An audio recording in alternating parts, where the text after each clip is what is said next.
Welcome. Welcome to the launch of the new book, Algorithmic Antitrust. This new book I'm editor of is published by Springer. I'm very proud of this book, which is original and sheds light on this complex topic of how firms compete through algorithmic innovations.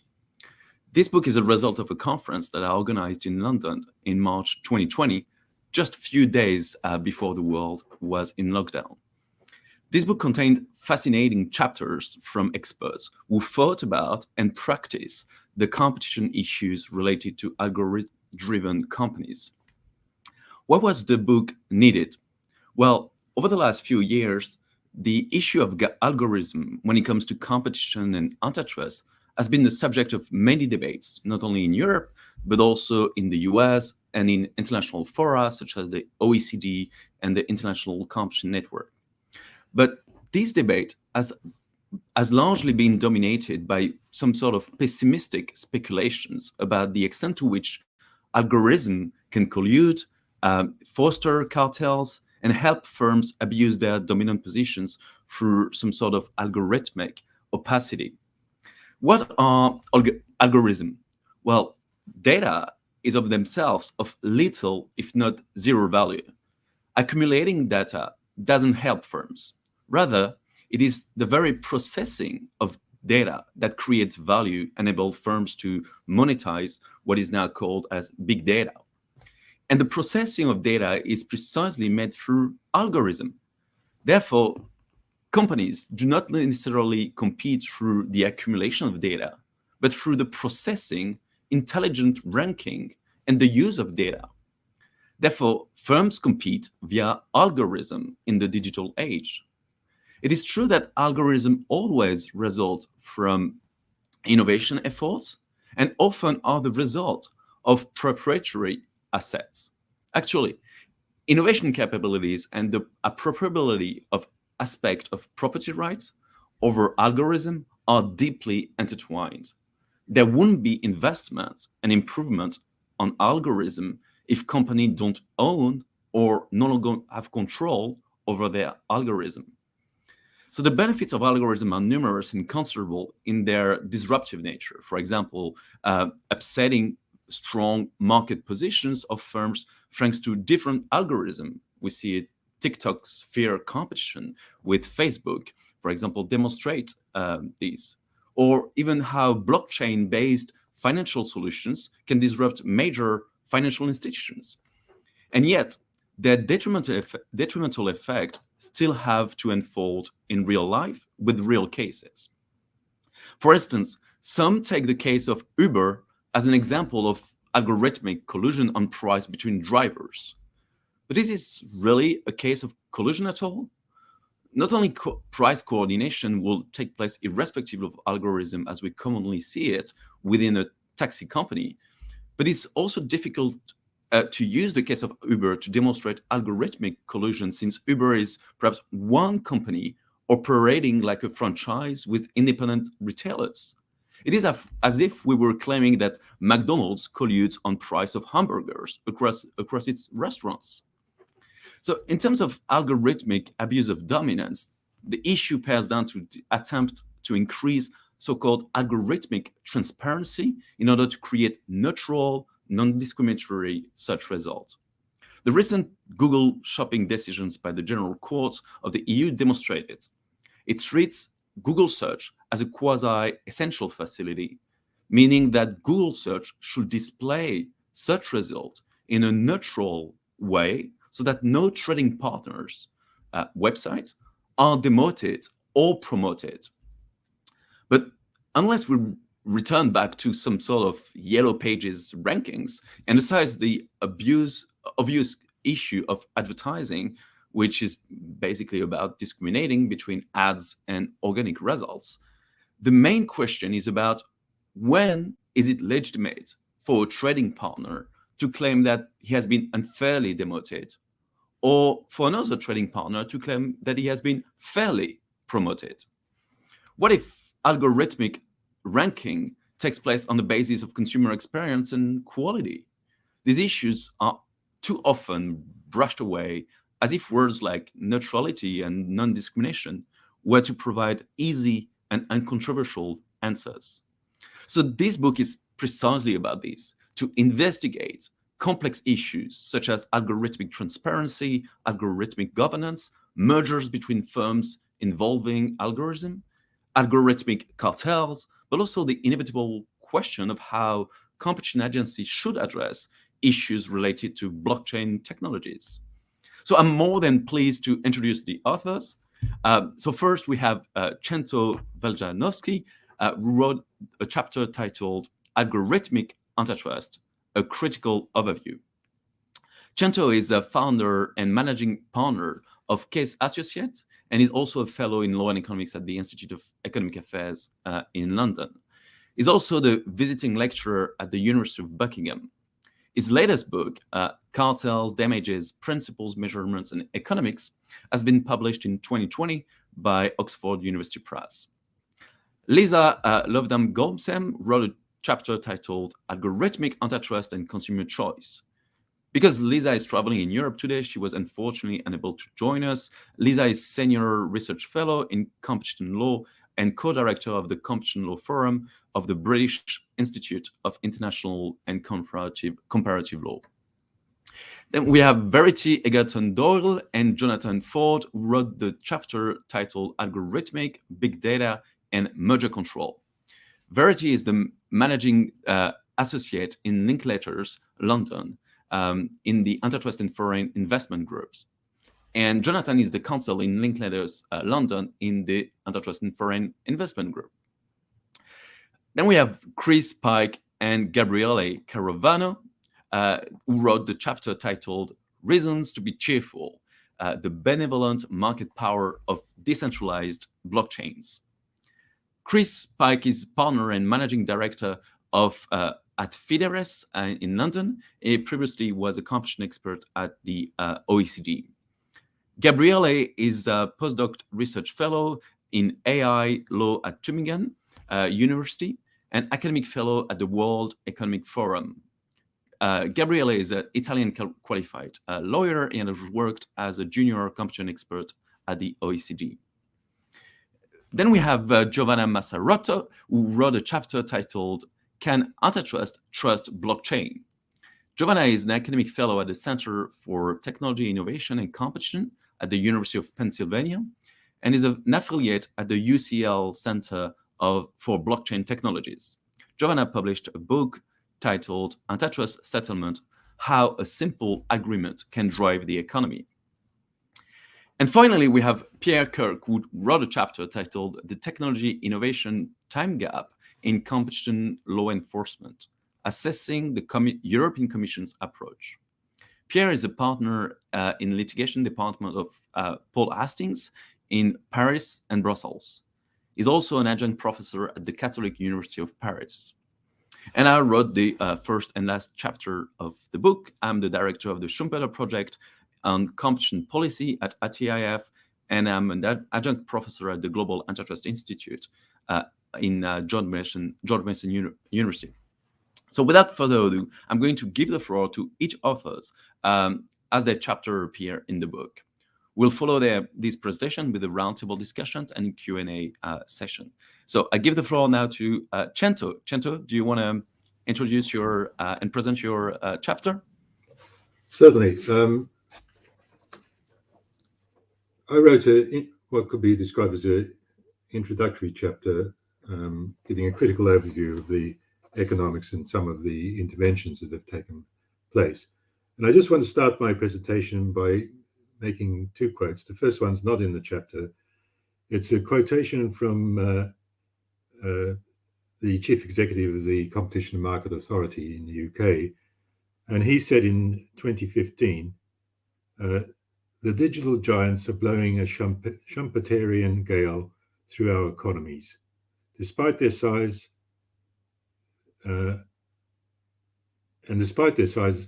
themselves are not necessarily immune from being toppled over in this scale. He warned that the costs of premature, unmeritorious interventions are likely to be very high in this sector, given the positive impact of welfare-enhancing innovations. If we just shoot forward a couple of years, we've got the Vice President of the European Commission and the Competition Directorate, Margareta Vestager, who said that the biggest threat to competition and innovation comes from platforms that are not just a single business, but the center of large empires. The expansion of platforms into new markets doesn't undermine competition as it goes like a bloom of algae. It kills off every form of life as it expands. So here we have two regulators with diametrically opposite views, but the consensus now is really moved towards the Vestager thing. And what I tried to do in this chapter was to critically assess both the arguments and the evidence supporting those arguments. Now, the chapter starts off with a brief overview of the economics of algorithmic or digital platforms. I think that has become well known, and it can be used in one of two ways. The issue is that there are significant network effects on the demand side. So this breaks with the tradition of concerns over big is bad due to cost economies of scale or technological economies of scale. These platforms are said to grow exponentially and then eventually tip so that there's one monopoly platform due to these demand side network effects. And there's a narrative that surrounds that analysis, which is largely theoretical, I must add, of networks growing, feeding on themselves, and giving consumers significant benefits because consumers want to be attached to larger networks, which they have interconnection with more people, can communicate with more people, and there are agglomeration economies that are associated with a larger network. And so the argument being is that in the network economy or the digital economy, there is an inherent tendency towards large firms, dominant firms, and if one extends the argument into almost natural monopolies. And we come back to the antitrust debate about whether big is bad. And in this context, we are revisiting a lot of the arguments made earlier on in the last century, or in the mid-century too, of the large development of large corporations. So my concern about this theoretical framework is A, it's largely non-empirical, and B, even if they were correct in the sense that larger networks generate greater benefits to consumers, the important issue is this dynamic competition issue, which is, I think, admittedly across the board is not very well handled by competition authorities and not very well handled in the academic and policy literature.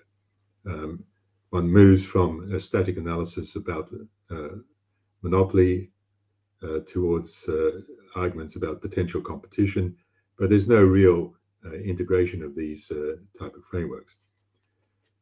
So the chapter canters through this basic economics and points out that where there are network effects, they can lead to exponential growth, but they can similarly lead to the collapse of large digital networks as people find less attraction or they face competition. And then I move to the issue of big data. And as we say, as Aurelien has pointed out, one can say that these networks are agglomerating large amounts of data. But I think it's accepted it's just not the data that they have, but the algorithms, and that the success, for example, of Google was due not to its accretion of a large amount of data, but they accepted that it had a superior algorithm for its search engines. So I think one has to take a more critical view of the role of data in the development of platforms. I think our knowledge of that is pretty rudimentary, and people are tending to extrapolate from one or two observations into a general theory of what the problem is. There's not to deny that there may be problems, particularly over privacy issues, but from the point of view that big data itself is a essential facility or leads to a natural monopoly, I think that is over-egging the pudding. Then, of course, there's the issue of dominance. And here there may be some credence, because this issue of self-preservation, of discriminatory treatment, runs through our antitrust laws. And I look at that critically. The other issue I look at is collusion, and particularly price collusion, whether price algorithms, which are becoming increasingly popular and used on online services, lead to collusion. Do they facilitate collusion? But a more dramatic version of this is that they can facilitate collusion or collude without the intervention of humans. That we can set up these algorithms, and they will, by observing the pricing of their competitors, eventually, without any instruction from a human, generate a collusive outcome. Now, this has been popularized by a number of lawyers, talking about the end of competition due to algorithmic pricing. And that is, as the chapter points out, quite a vast exaggeration of not only the theory behind algorithmic pricing, but also the evidence. This observation was made over 6 years ago and has populated certainly the legal academic literature, and has driven a lot of a certain amount of the policy regarding pricing algorithms. But there has not yet been a case of a machine-based algorithmic collusion, and the evidence so far is two laboratory experiments, computer-based laboratory experiments, to show that there is a possibility without human interaction, if the algorithm is allowed to observe pricing and given a objective function of maximizing profits, that there is the possibility that that algorithm will collude. And the question is, how significant is this so far theoretical laboratory experimental result to across the economy? There can be no doubt, if industry can collude, whether using algorithms or independently, that they will. But the question is whether this algorithms enhances the ability to collude. And I give a number of reasons to be highly skeptical about this. And even if it did occur, whether the antitrust authorities could intervene. My view is that humans have commissioned those algorithms, and if those algorithms are found to facilitate collusion, then those humans would be liable under antitrust provisions, although obviously the enforcement mechanism has to be improved. And finally, because I can see Aurelien on the screen indicating that I'm running over time, I look at the issue of killer acquisitions and vertical and conglomerate mergers. And to end, killer acquisitions has got a lot of publicity. Again, the evidence is one study in the pharmaceutical industry where it found that 6% could be characterized as killer acquisitions. And there's a big debate about whether one can carry over that to the digital sector, and what is the significance of these acquisitions that have been made. And so I'll end there and hand back to Aurelien. Great, many thanks, Cento. I think it's a good start of this conversation. Verity, Jonathan, do you want to discuss your chapter, which is, as I said, titled Algorithmic Big Data and Merger Control? The floor is yours. Yeah. Thank you very much. And actually, that's a fantastic place to kick off. I'm just going to pause for a moment and make sure. Is that all right, Johnny? Yeah. Okay. Just didn't want an echo. That's actually a fantastic place to kick off where Cento finished, because indeed our chapter has considered mergers, and in particular mergers of algorithm-driven businesses, but not just of algorithm-driven businesses, we have looked specifically at the way that authorities have assessed algorithms and big data as part of the competitive assessment of mergers. So in writing our chapter, we surveyed the case law from the EU and the UK, and we found a headline point that historically, neither data nor algorithms had really been a critical consideration in the competitive assessment, with notable exceptions that prove the rule, but certainly had not been a consideration that typically grounded intervention. But of course, one of the key criticisms levelled at merger control authorities in the tech debate of recent years has been that authorities have failed to stop large platforms in particular from growing their market power through acquisition. And that has been in part because of a range of factors, including a failure to understand the technical features of tech businesses and to appreciate the dynamic nature of these complex, technical, and fast-moving multi-sided markets. So obviously we didn't need a crystal ball to make the bold prediction in our chapter that we would see intervention in mergers of algorithm-driven businesses increase, and that we would see increased scrutiny of data and algorithms as part of this. But it was in this context, in our chapter, we sought to catalogue the various ways that analysis of algorithms and big data had featured in merger control decisions to date, and specifically how they'd featured in theories of harm, in the hope that that would shed light on how practice would evolve going forwards.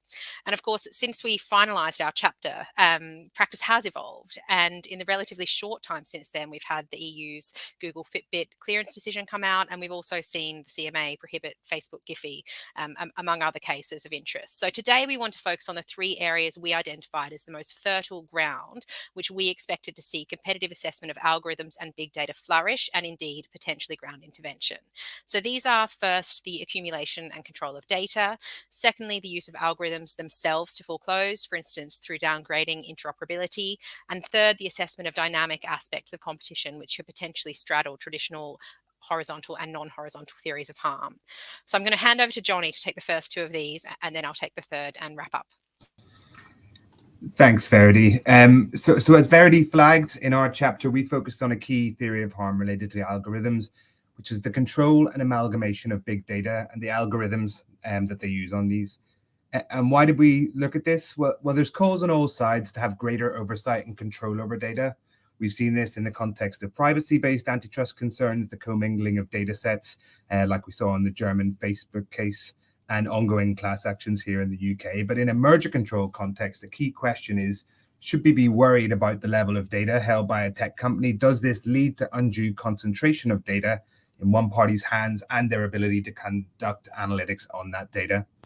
So as part of our cataloging of cases that Verity mentioned, we saw this historically whenever mobile phone providers came together to set up a mobile wallet. Here, the authorities looked at whether they might have too much control over data. It was looked at in the number of mergers in online platforms such as Facebook, WhatsApp. However, consistently, authorities found that concerns around accumulation of data didn't lead to a lasting impact of competition.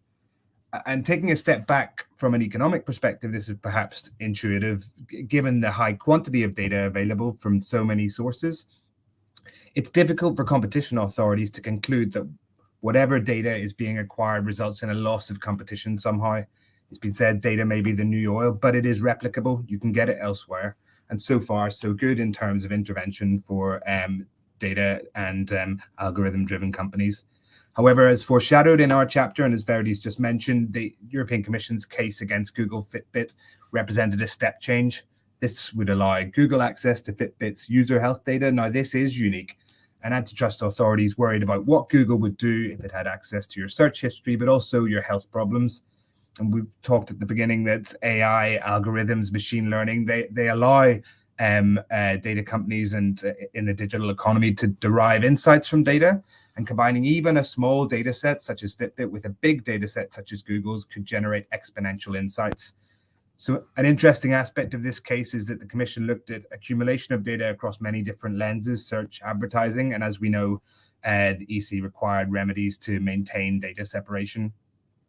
So accumulation of data and the ability to develop algorithms based on this data remains fertile ground for intervention in algorithmic mergers, as we foreshadowed, and we might expect Google Fitbit to be the trailblazer of more active merger enforcement in this area. So the next area which we covered in detail in our chapter was the risk of foreclosure relating to algorithms. So this is a theory that merged entities might use or degrade their APIs to block interaction between merged entity and its competitors in related markets. And this chimes with a broad concern across the digital economy about interoperability and ensuring that interactions between ecosystems don't act as a barrier to effective competition. And we see this in digital regulation at the heart of European and UK developments and in Germany. But in the merger control context, we saw this was a common theme explored in digital mergers. So, for instance, when Microsoft acquired everyone's favorite social media network, LinkedIn, here the authorities required a remedy to address the risk of foreclosure of LinkedIn's competitors through refusing or degrading access to Microsoft APIs. And Microsoft committed to maintaining interoperability as part of the remedy package. And this was looked at in a number of other cases in our chapter, and it's one where we've also seen recent developments and a hardening of the authorities' approach since the chapter was published again, which we foreshadowed. So in the context of Google Fitbit, the Commission considered the potential of Google foreclosing access to Fitbit's API or degrading interoperability with Android smartphones. And Facebook Giphy that Verity mentioned, here the CMA considered vertical foreclosure of social media players through restriction of access to Giphy's API. And this, along with dynamic horizontal concerns, which Verity will come on to, prompted a full-scale prohibition in the UK. So given the size of big tech compounded by network effects, as Sento mentioned, and the relative ease in which these digital players can interrupt or degrade interoperability through algorithms, perhaps it's no surprise this was a common theory of harm in digital mergers and one which we expect to continue.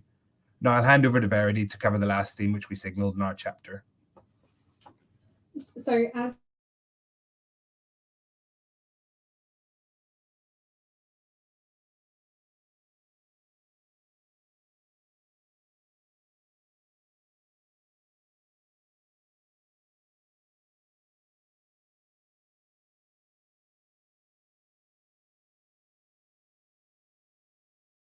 Sorry, I could hear myself echoing, so I thought I could be heard. But so in our chapter, we identified that despite the lack of intervention to date, and certainly lack of intervention based on algorithms and data, or the rarity of that, that the most likely ground for intervention going forward would be dynamic theories of harm that could potentially straddle traditional horizontal and non-horizontal assessment of mergers.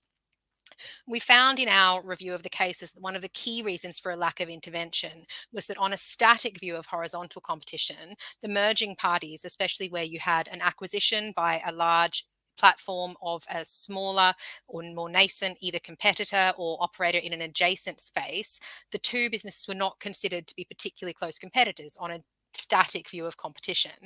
And historically, a challenge to intervention has been the uncertainty about whether that nascent competitor could grow to become a stronger competitor. And as Schumpeter highlighted, the authorities have acted with caution historically, not least because of the technical expertise required to fully evaluate the credibility of both incumbents and new or potential entrants' plans, and factors like how the APIs would integrate or otherwise. In recent times, we've seen these dynamic theories of harm grow and feature most heavily in the CMA's decisional practice, where they've been used to ground intervention in multiple mergers, notably to prohibit Sabre-Fair Logics and more recently Facebook Giphy.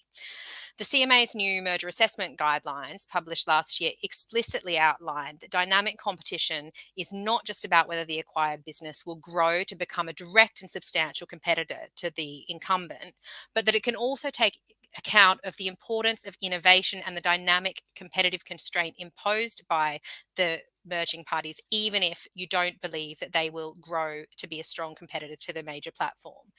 And a really clear example of this is in Facebook Giphy, where the CMA found a substantial lessening of competition through a loss of dynamic competition. The parties had submitted that the CMA's case rested on an unbroken series of implausible events which would lead Giphy to be a strong competitive constraint on Facebook in digital advertising in the future.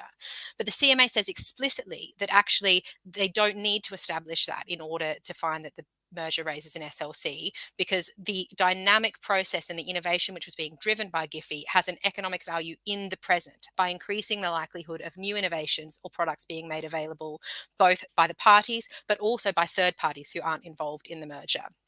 So that's a very interesting case, and doubtless we will see more of that going forward, certainly from the CMA. And I will finish there with just a few final thoughts. Certainly we expect to see more of this from the CMA, and the CMA has really been a trailblazer, especially since it's come out on its own post-Brexit. But there is a question of whether the CMA and the EU will move directly in line with each other, or perhaps not.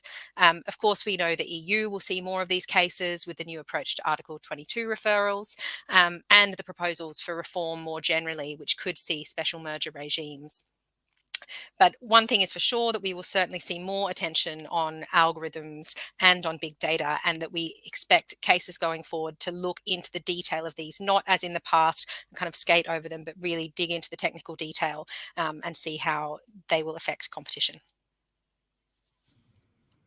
Great, thank you very much. It was a great presentation of your chapter, especially on the mergers. I have plenty of questions to ask, but we'll definitely come back to you guys right after this round of chapters. So the next chapter we may want to introduce this chapter from Chris and Gabriele. The chapter was entitled "Reasons to be Cheerful: The Benevolent Market Power of Decentralized Blockchain." Chris, Gabriele, floor is yours. Thank you, Aurelien. Yeah, so this was a chapter that with Gabriele we wrote coming off the back of our OECD work on blockchain, which I think has already got a mention. The OECD work I think is really interesting, but to some extent inevitably, I guess, focused on the types of competition problems that might be created by blockchain. I think that was the initial kind of interest of the authorities that we were talking to. What does it mean for them and so forth. But having focused, a fair amount on the problems, in this piece we started to look a little less on the dark side and the risks, and try and flip things around in terms of the perspective and look at reasons to be cheerful instead. So I started with what I think was really the key sort of analytical framing point that I'd taken from the OECD work, which was the need to view blockchains as multi-sided platforms. We've already mentioned multi-sidedness as a key issue in a lot of digital markets, but particularly in blockchains, I think. And that, I think, helps clarify that, a blockchain competes to attract both users and validators, or miners, whatever we want to call them. And that those two groups each create cross-platform network effects for one another, in the sense that, if you've got more validators on the blockchain, that increases the security and the speed of the transaction, keeps the transaction price low, while if you've got more users, that increases demand and hence the value of the tokens and the transaction payments, which obviously increases rewards available to validators. Now, of course, it's going to depend on the case, but these type of network effects do usually take you towards some form of build-up of market power. And so that's where I guess I asked the question, can a blockchain actually exercise any market power that it does come to hold? We have to wait and see whether that does happen. But yeah, can it actually raise its price? Can it run a foreclosure strategy? These sort of questions, and I guess the answer that we came up with was that it really depends on who controls the protocol adoption of the blockchain. And so there's a big difference there in terms of the permission blockchains and the permissionless blockchains. For the permission blockchains, I think it's pretty clearly the consortia who operate the blockchain that control things. We can see in the antitrust case against Tether that's going on at the moment that, the way that can play out. But for permissionless blockchains, it seems to me it's the validators who control the actions of the blockchain. And so I characterize those validators as some sort of gig working cooperative, kind of made up of individuals who collectively determine the blockchain's offer to users, while individually having to follow the collectively determined protocols. So a bit like drivers on some sort of ride sharing platform, only one that was run by a co-op rather than a centralized force such as Uber. However, of course, these sort of imaginary drivers, they can't delegate to a board in a blockchain. They can't even recognize each other because they're pseudonymized. And they risk really being left holding pretty low value tokens if they support a high priced alternative and the blockchain forks. So provided they remain decentralized, their ability to coordinate to set prices seems to me pretty limited, which I think puts us in a situation where we can think of blockchains as potentially holding kind of latent market power, if you like, but in effect being more or less impotent in their ability to use it. So building on that, the paper then lists various potential reasons for optimism about permissionless blockchains. We don't persist on the permission side, but the OECD previous work does go into some of those issues. Just to give you a few of these, first, the sort of the pro-competitive impact of a genuine collapse in transaction costs, which might enable, a lot more trade, greater efficiency. Second, we talk about the use of tokenization as a means of breaking down barriers to entry by rewarding adopters for the network effects that they actually bring into the platform. Then a big one, I guess, is the third, the idea of a creation of a decentralized alternative to the sort of centralized tech platforms that we have at the moment, some sort of Wikipedia for social networks, for example, if you like. Now, that, I think, would require that you go much further than simply having a social network app that sits on a blockchain, because that would basically then potentially, at least, enjoy the same sort of bottleneck or gatekeeper power that existing platforms do. However, instead, if the sort of matching functionality, which is really at the heart of something like a social network, or even a search engine, I guess, were actually set out within the blockchain protocol, then I speculate that could prevent exploitation of any of that latent market power that did develop over time. And so, for example, if this sort of thing, this sort of blockchain was to become a monopoly, it would, even if left to its own devices, still reliably abide by the sort of special responsibilities that many of us Europeans expect of our monopolists. So that's a cause for optimism in my view. The paper then also went on to look at the possibility of blockchains giving users control over their data, a way to store and give permissions to use it and so forth, and hence, creating more competitive data markets. It also looked at the scope for agencies or governments to facilitate the adoption of decentralized permissionless blockchains as the sort of innovative remedies to malfunctioning markets that we've seen. Some comparisons drawn there to open banking, which I think Gabriele might mention. And then finally, it considered the idea that blockchains might unlock, just more efficient ways of working for agencies if you've got a lot of transactions happening on blockchains. So if I just leave it there, pass on to my co-author, Gabriele, who may wish to add to that. Yeah. Hi, Chris. Many thanks for doing the eye lifting here. And yes, I think I can use my time just to stress 2 points.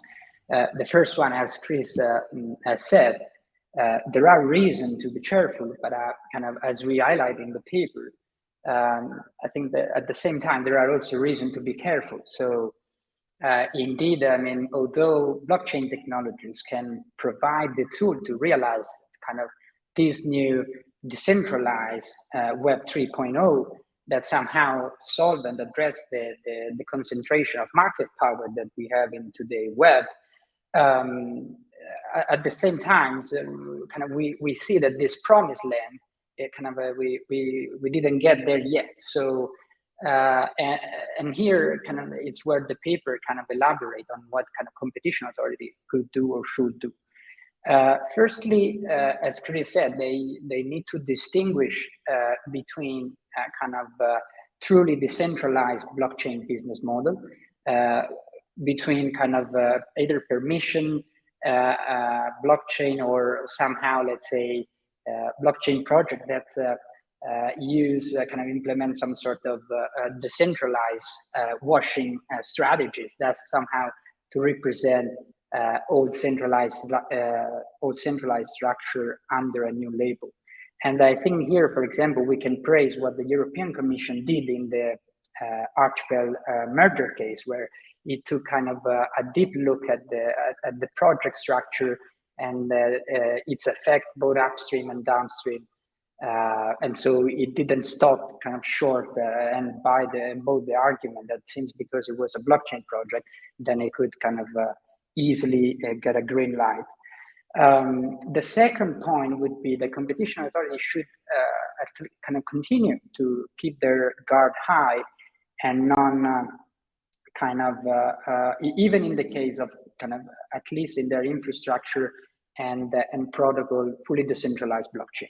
Because what we are seeing in reality is that kind of some new centralized checkpoints are emerging. Like for example, in the Bitcoin blockchain, there is this new kind of phenomenon of centralization of mining power. Similarly, in the Ethereum blockchain, I think there was an article a few weeks ago that it was since they passed in the proof of stake consensus protocol. Basically, two centralized exchange own almost a third of all the stakes of the Ethereum blockchain, and that 25% of all the Ethereum nodes basically rely on Amazon AWS cloud services.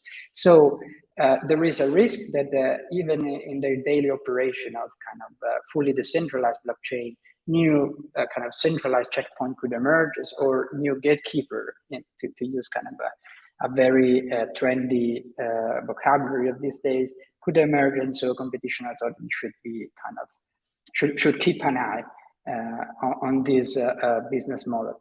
And the second remarks links to what kind of Chris mentioned, and it's that we, in the paper, we question whether competition authority kind of should continue to enforce their kind of technology neutrality principle, or instead they could start kind of sponsoring new decentralized blockchain, fully decentralized blockchain business model. And in the paper, we offered the example of what the CMA in the UK did with the open banking infrastructure, where it basically enabled the creation of these data standards to exchange data, basically to address several market failures of the UK financial system, and ultimately deliver kind of a considerable benefit for consumers. So the provocation here is that should competition authority do the same in other sector? And if not, if this is not the place of competition authority, then the provocation goes on and say, then kind of probably governments could do something similar. They could adopt a kind of national strategy to boost the deployment on fully decentralized blockchain business model. And even in this second scenario, competition authority could still have a role to play. On the one hand, by kind of policing the development of this new decentralized business model by kind of taking action against eventual strategy put in place by either traditional incumbents or newly kind of permissioned blockchain that somehow could foreclose the development of this new fully decentralized blockchain dApps, or competition authority could also use their advocacy power to make sure that new regulation are not kind of excessively disproportionate in a way that could kind of stifle the development of this new decentralized business model.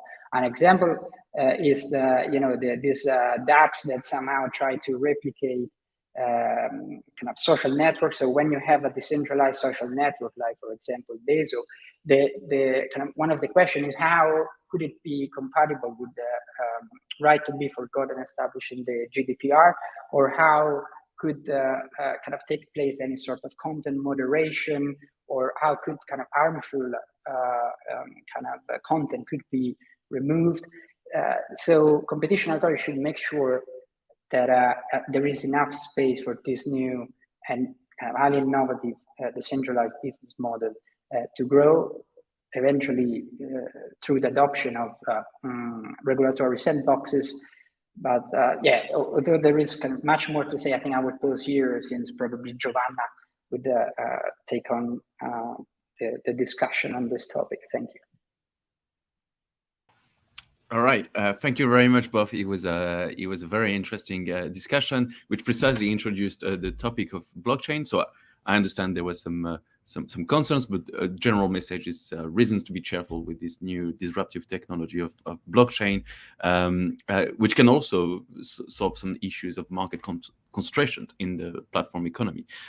So just to stay on blockchain, the next chapter is the chapter from Giovanna, precisely, who has a chapter titled "Can Antitrust Trust Blockchain?" And she's gonna, I think, talk about some issues of blockchains or also some opportunities. Giovanna?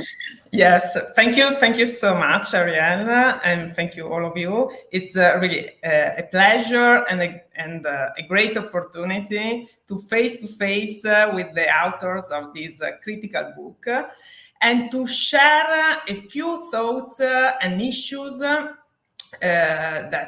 my chapter attempts to address.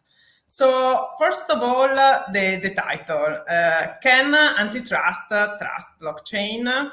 So I picked that title because the same creation of blockchain stems from the concept of trust. So because thanks to a blockchain, you don't need to trust a third party, an intermediary, but you need to trust the protocol, the computer protocol that runs the blockchain, which is made up by a number of computers, so not a central authority. So this is why I found compelling the blockchain technology, and I wanted to explore in this chapter not only the critical aspect, but in particular the potential of these technologies, because blockchain is decentralized by design and can be the ideal tool to tackle today's main antitrust concerns, such as the centralization of the internet, in a sense, the centralized digital platforms, so-called big tech, because it can provide an alternative technology, decentralized technology, alternative to these centralized digital platforms.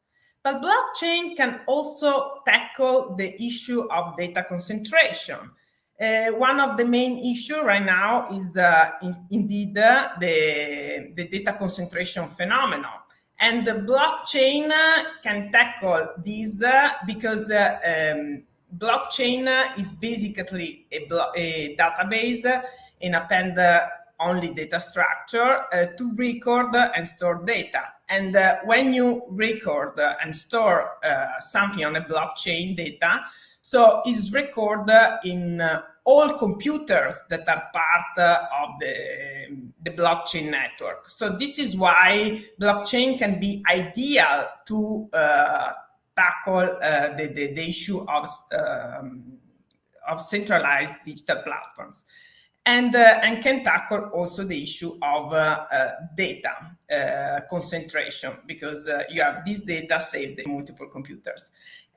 But the blockchain, on the other hand, is not magic, because blockchain, we are already assisting at forms of collusion or concentration, as the previous authors said, in the context of blockchain. So this is why in the chapter I emphasize not only the potential, but also the need of antitrust in the context of blockchain to enable this technology to succeed, because I don't think that technologies are the driver of anti-competitive conduct, but these technologies need antitrust to increase trust in this technology and be successful and really be able to compete with pre-existing technologies. So I really believe that blockchain needs the trust of antitrust agencies. And one of my suggestions in this chapter, but also in other of my works, is that antitrust agencies explore the adoption of these technologies in their enforcement action. because I don't really think that the main issue, so digital markets antitrust, really needs new rules for enforcing antitrust in digital markets. What I really think antitrust agencies need are new tools to be able to be effective in these new technological environments. Because too many times I see a discussion about regulation, and I think if you see this technology can provide a much more organic way to tackle antitrust issues in digital markets than regulation.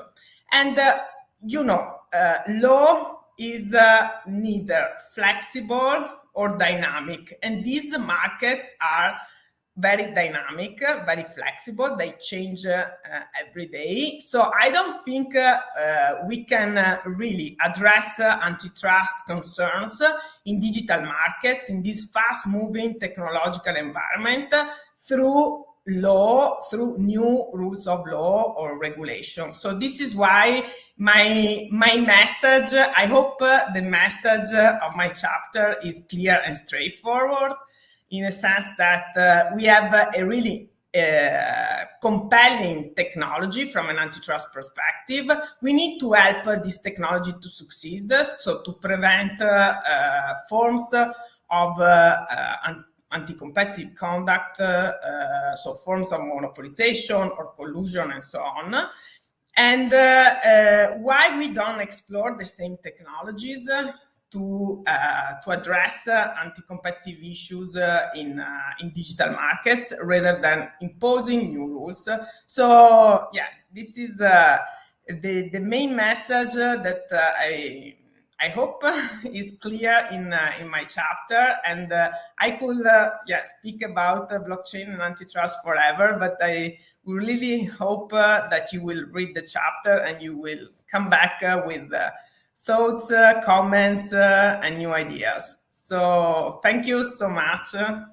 Thank you very much, Giovanna. That complements very well what Chris and Gabriele have said, and it raised many questions precisely of these disruptions, but also regulations, and how regulations is perhaps sometimes inapt to catch up with the dynamics, as you said. The next chapter is a chapter wrote by Pierre Kirk. Pierre is the partner at Paul Hastings, and he wrote the chapter the technology innovation time gap in competition law enforcement, assessing the European Commission's approach. So, Pierre, the floor is yours. Thank you, Aurelien, and I'm very happy to follow upon Giovanna's presentation, because although there is absolutely no collusion between us in the way we would be presenting our respective chapters, she touched on a critical point of my own analysis of the technological time gap in the enforcement of competition law, when she said just 3 minutes ago, Giovanna said the issue is not about creating new rules or a new legal framework, but it's about having new tools that are able to deal with technology. And that is really, in a way, taking all of the different ideas that I could speak to you about in these several minutes. That's really the key point that I wanted to communicate in drawing up my chapter, my contribution to this book 2 years ago, which is that we have a considerable change in the approach of competition authorities, and I'm taking as my example the European Commission, to competition enforcement. And basically where we're going is towards a competition enforcement approach, which is, in my opinion, less based on the traditional legal framework and more based on powers of intervention, the simple power, the legal defined power to intervene immediately in specific cases that correspond that correspond to conditions that are set out effectively in a legal framework. But it's the tool being able to intervene immediately that counts.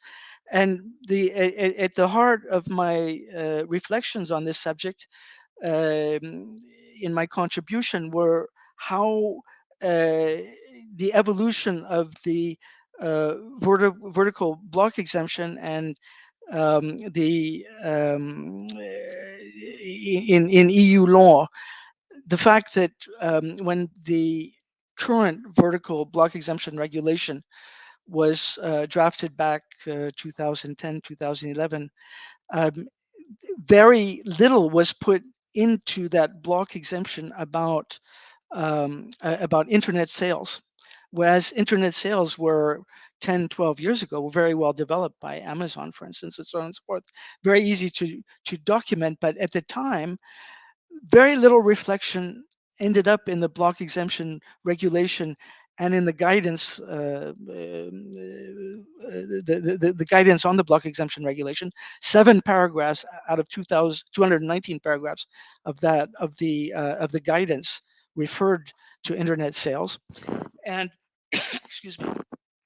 And we're seeing the same phenomenon today over the last more than 2 years, 3 years now, in preparation of the new version of the block exemption regulation, which will have to be published by the end of May, with regard to blockchain, because blockchain, which now represents at least several $1 trillion of the world economy as a technology, it's nowhere.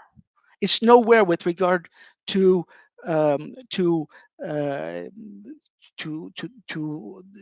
new block exemption regulations. Is not discussed anywhere in thousands of pages of preparatory documents and studies and so on and so forth, which basically means that over the next 12 years or so, we're going to have a legal framework which is based on old technology, which is going to catch up with the internet, but which is going to totally ignore blockchain in the same way that 10 or 12 years ago, this same legal instrument basically ignored internet distribution. And that's the way it will be. What will become relevant will not be block exemptions such as the VBER, but will be these new instruments that allow the Commission to intervene immediately. For instance, if we take the Digital Markets Act, which will probably be definitively approved in the next couple of months at EU level, there's this concept of gatekeepers, and once a company is identified as a gatekeeper, then the Commission has tremendous powers to be able to intervene in markets. Or if you take merger control, the same is true under the Commission's new revised approach to Article 22, which basically allows the Commission to intervene and control any merger out there, regardless of the fact that not only the EU thresholds would not be met, but they are light years away. So, for instance, I mean the most apparent case of this type is Illumina Grail, in which Grail, the target, very high-tech firm with regard in the natural sciences, it has zero EU turnover. But now the Commission is in phase 2 and basically has powers to intervene even where normally it would not be, in the traditional sense, having jurisdiction over the case. And I think this is where we're going. Basically, tools, because of the technological time gap, we're basically in a situation where it's going to be the tools that count, and the power of antitrust enforcers such as the European Commission to intervene immediately once the conditions are set for intervention, but to respond to technology in an immediate way and not to rely on legislative orientations that are inevitably destined to reflect the past and not the future. So I think that we can leave it there. There's so many other things that I would like to say, but I know that Aurelien and the rest of the team would like to open this up to discussion. So Aurelien, I'll give you back the floor. Thank you very much, Pierre. That precisely follows very well from Giovanni's point about the gap and how regulations can lag behind technology. I mean, you referred to the Digital Markets Act in Europe. In the years to come, when it's going to be enforced, blockchain technology will have, I guess, disrupted or at least massively changed the technology landscape on internet or on Web3. Before I jump to some questions that I have because of these very fascinating discussions that we just heard, does anyone has a question or a remark or a response to everybody's work or presentations? Does anyone wants to react or reflect on what has been said? No? If you allow, I just want to say something that I wanted to say, but I couldn't say because I didn't want to take too much time. But it'll just take a second. We were talking about algorithmic collusion. In fact, it's one of the major subjects. But one of the things that fascinates me about deep learning, I should say that I'm a generalist of, if we can say, a legal approach to artificial intelligence.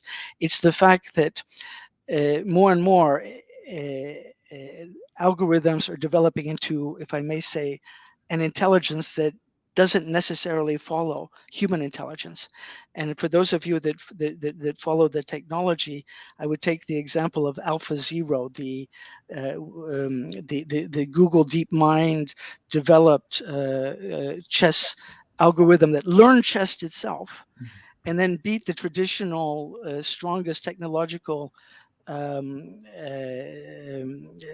up to then developed technology in chess, which was based on a power computing and a knowledge of all human accumulated knowledge of chess. Well, AlphaZero learned the game of chess itself in 4 hours. Okay, don't forget, it's an algorithm. But the key thing is that having learned the game and it played it under its own conception, and it played chess in a way that for human beings was inconceivable, and it won over the other algorithm, which was based on all of accumulated human experience in playing chess. So if you translate that to collusion concepts, it may be that algorithmic, at a certain point, algorithmic collusion will go beyond what human beings can understand. That's what I wanted to say. Yeah, definitely. Human intelligence is much more limited than artificial intelligence in many ways and in many respects. I mean, what is interesting is that we come from different, perhaps, jurisdictions, the EU, the UK, and also the US. Would be interesting for each of you is to perhaps reflect on the different approach of different competition agency. How do you, in your topic that you just reflected on, how do you see the comparison between the approach on your topic between the US, UK, and EU? I mean, I think yesterday I just read that some EU lawmakers want to prohibit proof of work in terms of blockchain technology, which will be a massive detriment for, I guess, Europe as a place of blockchain innovation. But also we see a number of aspects of these killer acquisitions, the presumptions against any kind of mergers, both in the EU, in the UK, and in the US. And we also have, as I think Verity mentioned, this algorithmic unit within the CMA, which is, I think, very original and very innovative. So how do you see, guys, perhaps, I don't know, perhaps Chris? Yeah, oh, sorry. I will jump in. In fact, in a sense, I will jump in because I think it goes straight to one of the points I try to make in my book chapter, which is that antitrust agencies, I think, should deeper their understanding on these technologies before enforcing antitrust. Because if you look at AI, you don't need AI to collude. In a sense, AI looks at the past data. So you don't need to know the price of 10 years ago to fix the price today. So I don't think it's really useful to use a machine learning to collude. So you can use an algorithm that is not machine learning. So in a sense, an algorithm is a set of instructions. So if you the computer, as Noam Chomsky says, is a paperweight. It doesn't do anything. It's the program which is based on one or more algorithm to tell the computers what to do. So if you instruct the computer to collude, it will collude, but you don't really need the AI, at least from my point of view. And with respect to blockchain, the proof of work, etc. So the proof of work, I think, is one of the best algorithm, in a sense, one of the best consensus mechanism to create to have decentralization, because if you look at, I see more issues with proof of stake and other protocols. So I don't really get why they would ban the proof of stake and the proof of work. Sorry. So I really think sometime we should. Have a better understanding of how these technologies work before regulating them. And one of the reasons why I suggest use the same technologies to regulate them is because this is one of the main issues in a sense, because sometimes I don't really see the issue. And I don't think that banning all technologies is really the solution. So. Thank you. Chris, do you want to react also on the competition? Yeah. Yeah, sure. Let me just pick up on the blockchain stuff there. I would say, just to go back to the original piece, across the US, UK, EU, certainly in my time, from what I saw of the US and particularly the Department of Justice, Mac and Del Reim was very interested in a lot of the blockchain work, and I believe they set up some internal center or team, or this was something that they were looking at, and perhaps that was from a sort of are the issues of anti-competitive are the issues of regulations that may have anti-competitive effects gonna be a problem for this, or I don't know exactly what sorts of cases they had in mind, but it certainly seemed to be front and center for them, and so they were very engaged. Similarly, the French authority, I think, were conducting I don't know what the results were, but they were conducting a market study into fintechs, where I know blockchain considerations were front and center in terms of barriers to entry and all these sorts of aspects. So I think there's some interest across the piece. As you say, the CMA have got their unit. I don't think we've quite reached the stage of people running market studies and those sorts of things that you might expect to see. I mean, those were the ways that some people stepped into the sort of big data and algorithms kind of debate by running something that just got them up to speed with the technology and so forth. I haven't seen those so far really being published, but I wouldn't be surprised if they're there. In terms of the proof of work thing, I mean, obviously from a competition perspective, that's an issue. At the same time, I mean, the environmental impact of proof of work continues to be a huge problem, and unless it's solved, is going to be a block on that technology evolving. I mean, we keep hearing of all these different ways to kind of work around it, and certainly I can appreciate that it's kind of the most beautiful of the game theoretic approaches to solving some of these things, and so there is a bit of maybe there are some trade-offs there in terms of what works and what is sustainable. So that's an interesting area to follow, but I can appreciate the concerns on both sides. Perhaps to come back to technology outside blockchain, which is, of course, matters. Perhaps, Jonathan Verity, do you want to comment on precisely this algorithmic unit within the CMA, which can be very interesting?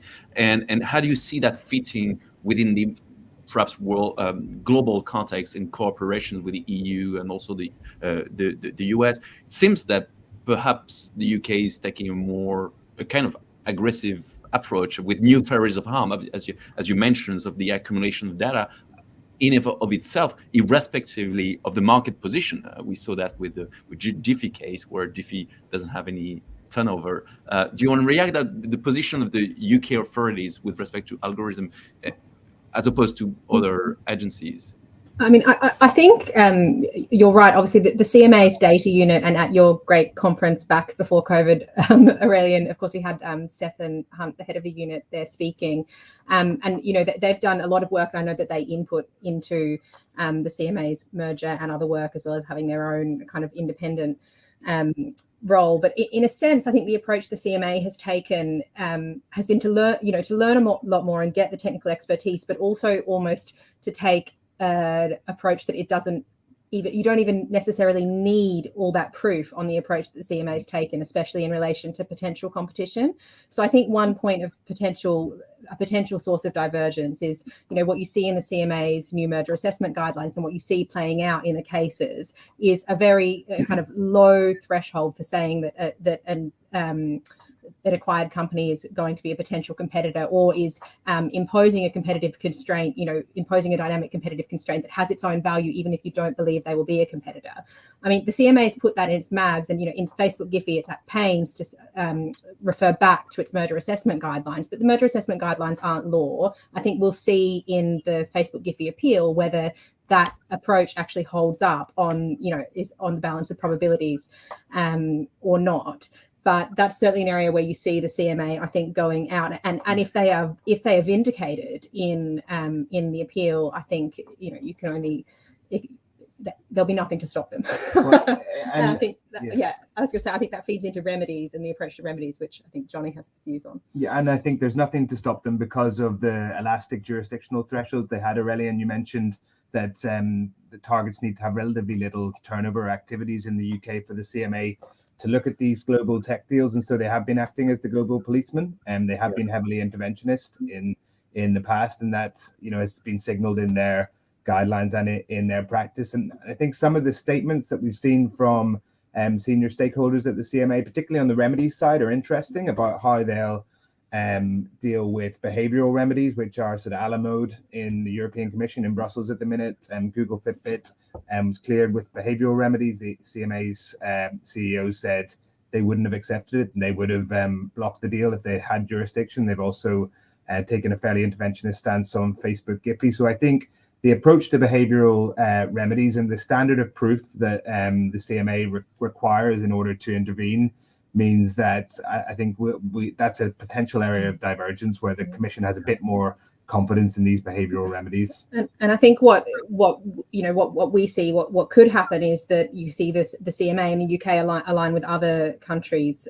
So, you know, in particular, you see Australia has had quite an aggressive approach, although the ACCC doesn't have the kind of administrative powers that our European agencies do.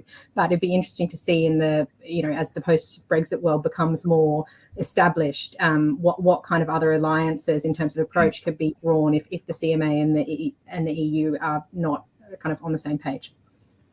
Yeah, I think it's very interesting to see the UK having these very broad jurisdictional ambits, and at the same time quite assertive antitrust enforcement in those issues. And the UK may perhaps come out as a leader or pioneer in terms of antitrust, as the most aggressive agency. So, Cento, do you want to react perhaps on the economics of that, the lack of also coordination between competition agencies and what it means for algorithm-driven companies? Because we see these new theories of harm where it's not about market power or market dominance anymore. It's about the very accumulation of data.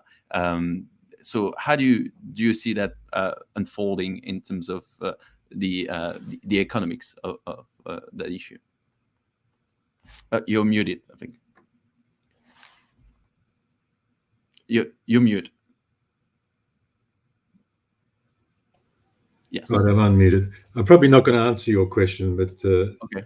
Just want to follow up on the choice of institutions to deal with this, because a lot of the debate that has occurred has happened already, you know, more than a decade ago over the telecommunications regulation, where the new regulatory framework for telecoms, and very much the same issues were being rehearsed about the threat that the incumbent telecom operators would have, and even the mobile operators would have a stranglehold on the internet and communications.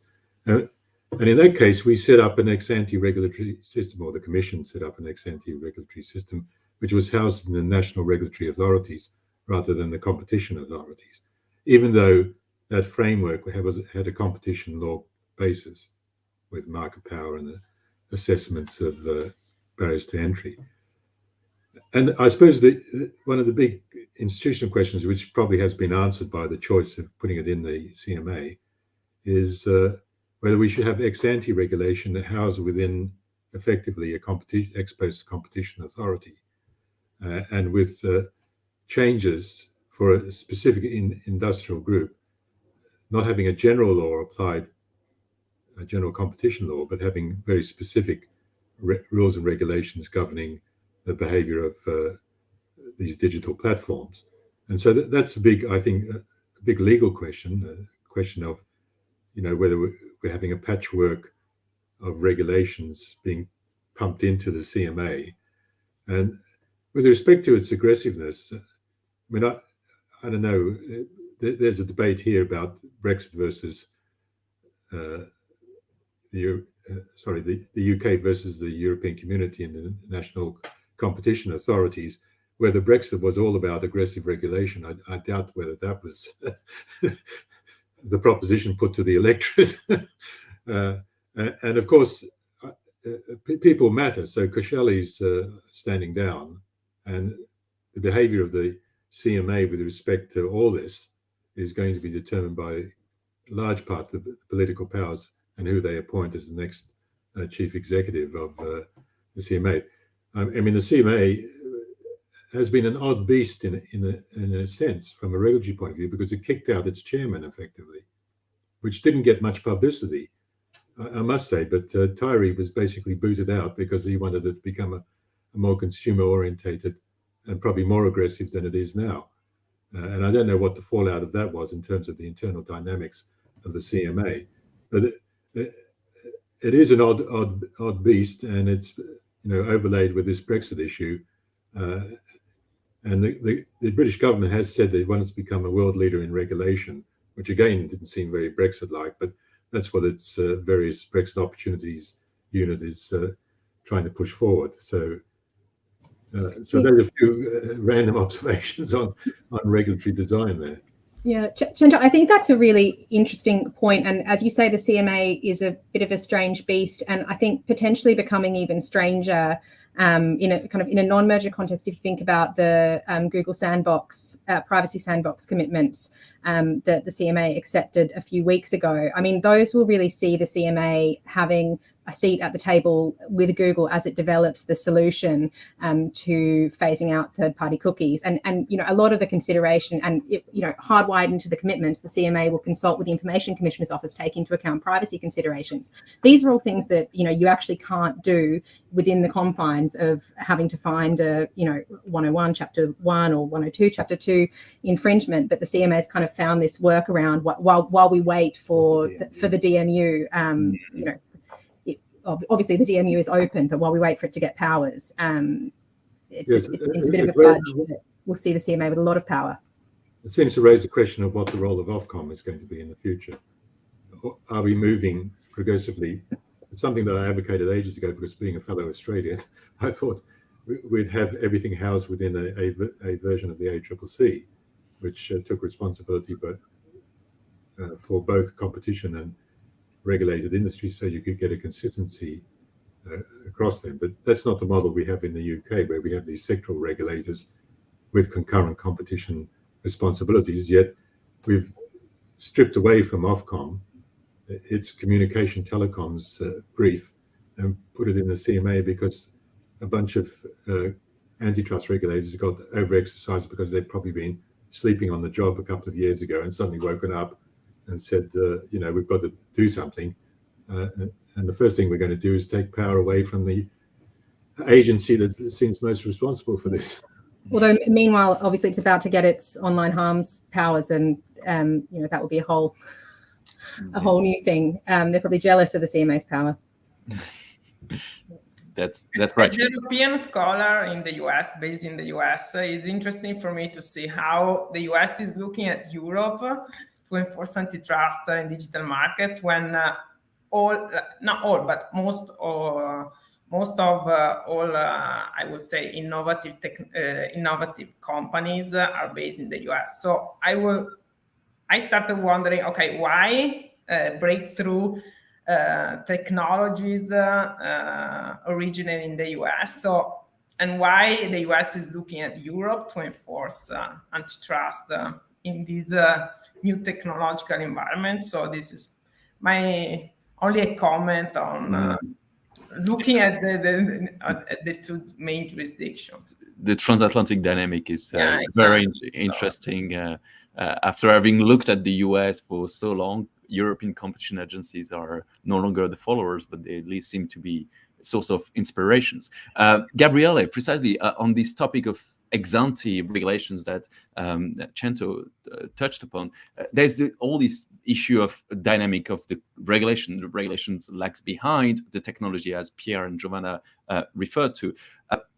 What do you think? What do you think about this ex-ante regulation? Do we need these kind of ex-ante regulations, or do we need, as Giovanna said, more tools and better tools within the current antitrust laws and competition laws? We see it, of course, in Europe with the DMA, in the UK with the DMU, but also in the US with those antitrust bills that are in Congress and moving forward. So, what is your take on the ex-ante regulations and the impact on the way algorithm can unfold?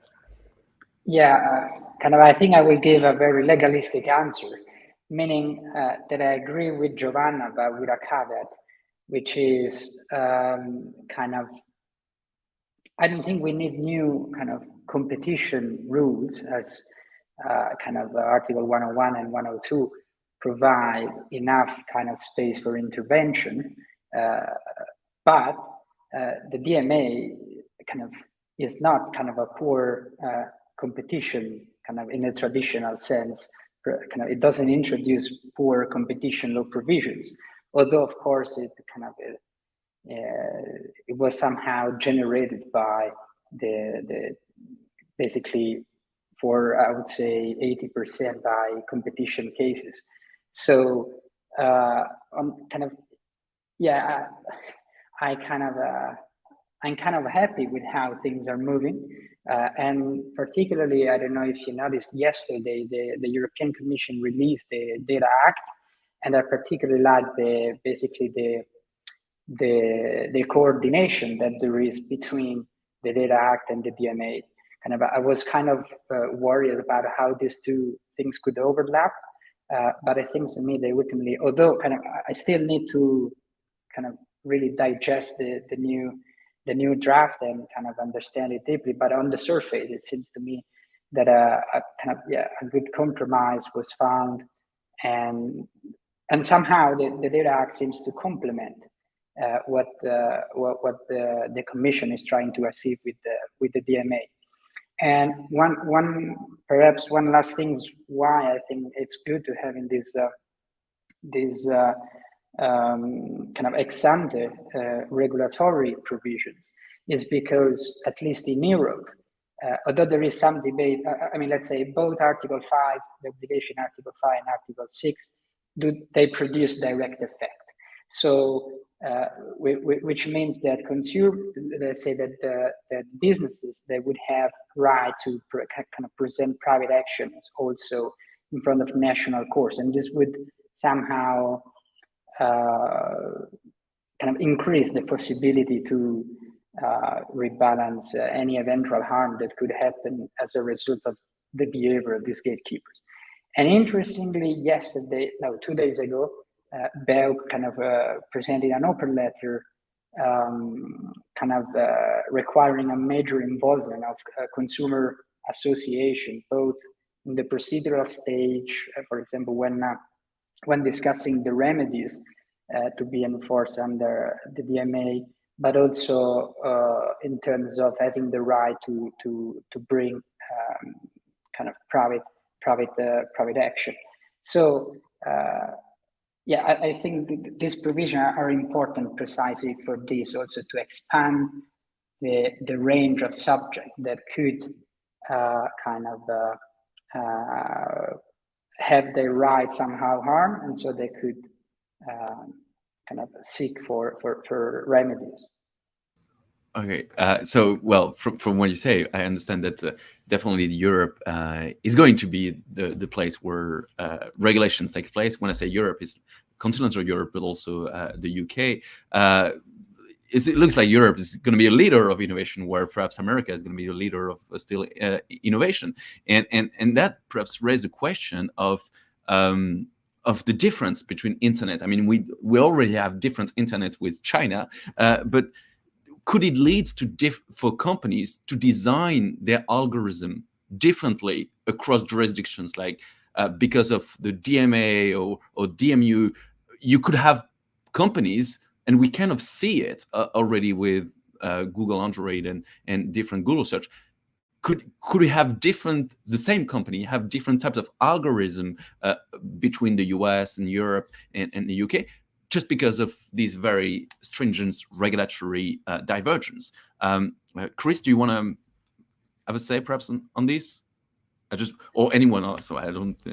Yeah, no, not much, but yeah, I think that you could imagine that might be possible, mightn't you? I mean, in respect of other regulations around across government, there are different regulatory standards on a bunch of things. Where I guess big companies that are global and sell in different markets have different variations of their product that meet those regulatory regimes. So I guess it's possible. It'd be interesting to see how much cooperation emerges amongst the different countries in the design of some of these regulatory regimes, and to what extent they start to align with one another or not. I mean, I've heard Rod Sims talk about, I think it was Rod Sims talking about the idea that some experimentation here can be useful. Yeah. Some differences might show what works and what doesn't work, but probably we do want broadly to be somewhat aligned in order to help those businesses not face a huge barrier to producing products that can work across territories. That would be a role for OECD and ICN to better coordinate, right? We need this kind of international antitrust approach. I mean, we've got 4 minutes. I mean, I didn't see time flies. We have 4 minutes. Anyone just want to perhaps provide some final comments? I think maybe just on that point we were just discussing, back to the sandbox commitments. I mean, it's interesting. Google says it will apply those globally, even though it's just the CMA. So certainly you could see scope for companies to do different things, but also there will doubtless be cases where it kind of becomes lowest common denominator. They have to meet that bar. Yeah. And I think in certainly my experience of advising on abuse of dominance is you often see outside of a tech context, businesses moving towards a kind of lowest common denominator globally. And they do that for a while, and then they start to worry that they're over complying and actually missing opportunities. And then you kind of roll back and say, well, where do we actually do this and where do we not? And I can't help but wonder if that's what might happen here once the dust settles a bit more.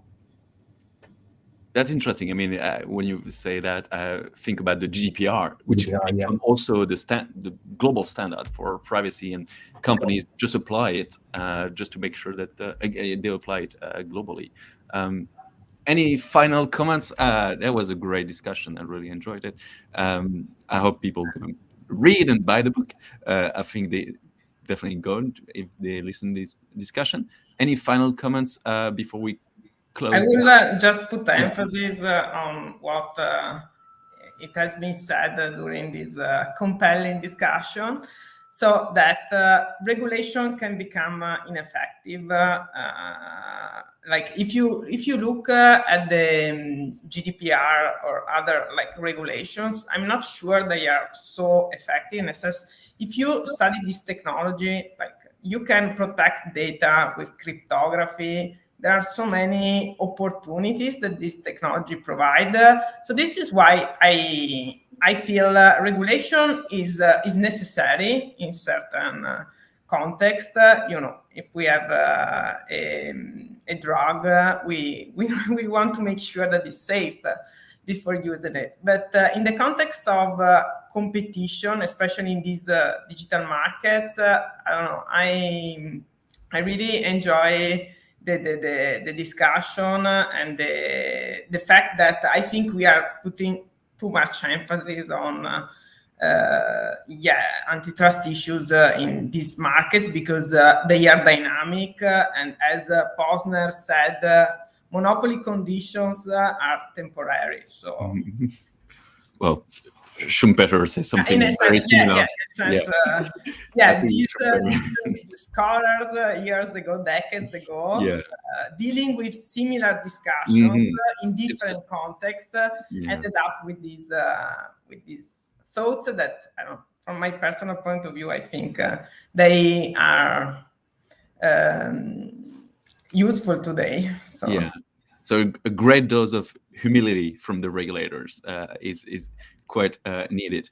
I think that's just close up our discussions perfectly. I really enjoyed, and perhaps just to use the title of Chris and Gabriele chapter, there are many reasons to be cheerful. Definitely from what we heard, and I'm very happy to have just started this adventure of writing this book with you guys from the conference to until today.